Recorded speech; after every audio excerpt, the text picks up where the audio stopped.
Hi, welcome to another episode of In Maricopa Spotlight.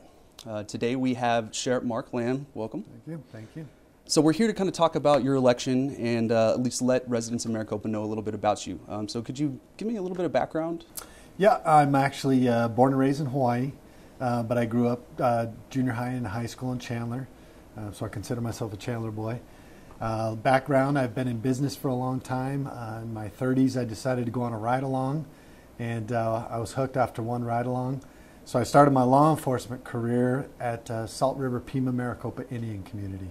Spent most of the time as a gang and drug detective there. I decided that I wanted to be part of Pinal County. And so in 2011, towards the end of 2011, I put in my paperwork to come out here to Pinal County, and in 2012 I was hired and began working out here in Pinal County.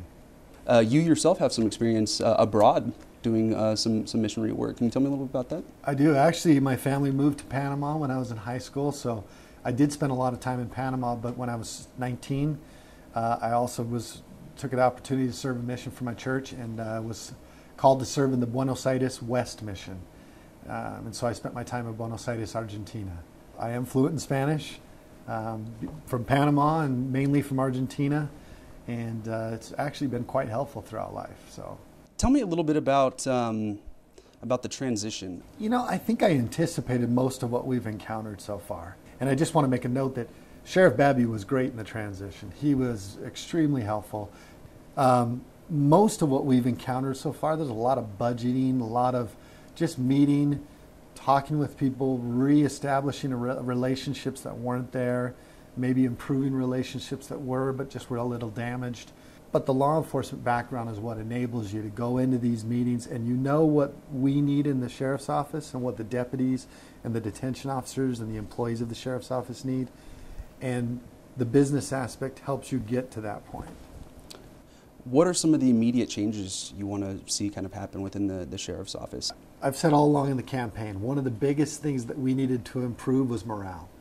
And I think we've already started working on that. I think the guys feel really good. What we're doing is we're all about empowerment. You and I are going to do a job completely different. The goal is the same, though, is to get the job done. And it doesn't behoove me to hinder your ability. So what we've tried to do is empower them and give them that responsibility to do their job. And in doing that, that's affected morale, and it's increased morale. And another thing that we've needed to do is backfill some of these positions. We were 69 positions down. 16 deputy positions, I think 19 positions at the jail. And so we've already, in working with the county, we're now hiring 8 deputies, and we're hiring 8 detention officers. So any of you out there listening, make sure you get online. If you want to submit an application, come out and be part of the PCSO family. We highly encourage you to do that. We have a new county attorney, Kent Volkmer. What kind of relationship do you think the Pinal County Sheriff's Office should have with the county attorney's office? And I mean, have you reached out to Kent and had some conversations with him about things that are upcoming?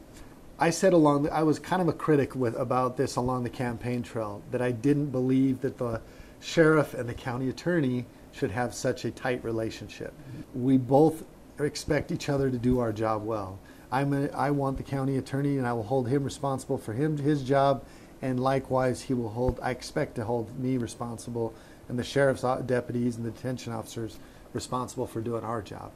So there needs to be a good relationship there, but it's a relationship that still has checks and balances in place.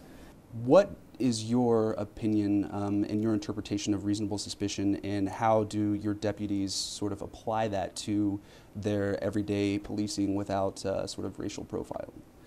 In most cases, you cannot see who is driving that vehicle when you're making a traffic stop. We treat, and I think I speak for all deputies, we treat every stop the same. And we're not looking for any particular race, and in the majority of the time we can't see who's driving the car. What we look is for enforcing the law. That's what we do. In the course of that, should illegal immigration become part of that, we'll deal with it accordingly and within the bounds that the law has put on us. So, one of the biggest things we have to do is we have to work with Border Patrol. We work with HSI, Homeland Security Investigations. We work with DPS, and we work with all the other agencies that have the shared interest that we do. And we've spent a lot of time in the last few weeks making sure that those relationships are good. and expressing our desire to continue to work with these agencies. That's how we're going to be effective. Do you support construction of the wall that President-elect Donald Trump has proposed? I'm not sure. I haven't looked at the numbers. I'm not sure whether the wall is the most feasible thing. We definitely need to do something.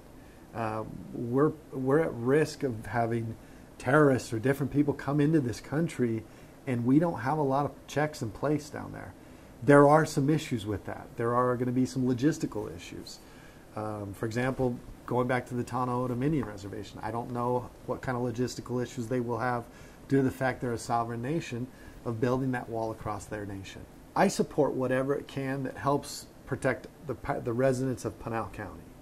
That's our job, is to make sure that the people of Pinal County are safe. Can you tell me a little bit about what you will do differently, or whether or not you're going to continue the same sort of policy that Babu had with the AZPSF? You know, we're going to do some things differently. If I submit a request for funds, I have to submit a detailed request of what those funds are for. So when the county attorney reviews it, he understands whether it's in the law or outside of the law, or what parameters we have. So we want to develop a online form that will tell people exactly how they can apply for RICO funds. And we want to be able to say on there whether there's even RICO funds available at this time, or if there isn't. And we want to be able to have it to where everybody can submit a request, a detailed request, like a business plan. I would have the ultimate say in the end, but what we're trying to do is get away from any political twist on it. We want people to review it and say, we think this is a good opportunity that meets the criteria of RICO, that can affect the community positively. What I would like to do, the positive impact I would like to leave is, I want people to know that as a sheriff, we worked hard to be responsible with their tax. We gave a maximum return on investment for their tax dollars. I want the people of Pinal County to feel comfortable when they pick up the phone that they're going to get quality service from the Pinal County Sheriff's Office. I don't have aspirations. I want to be your sheriff, and I want to be the sheriff for a long time. Well, thanks for joining us for another episode of In Maricopa Spotlight. Thank Sheriff you. Mark Lamb. Thank you for having me. I'm Mason Callejas. Thanks again.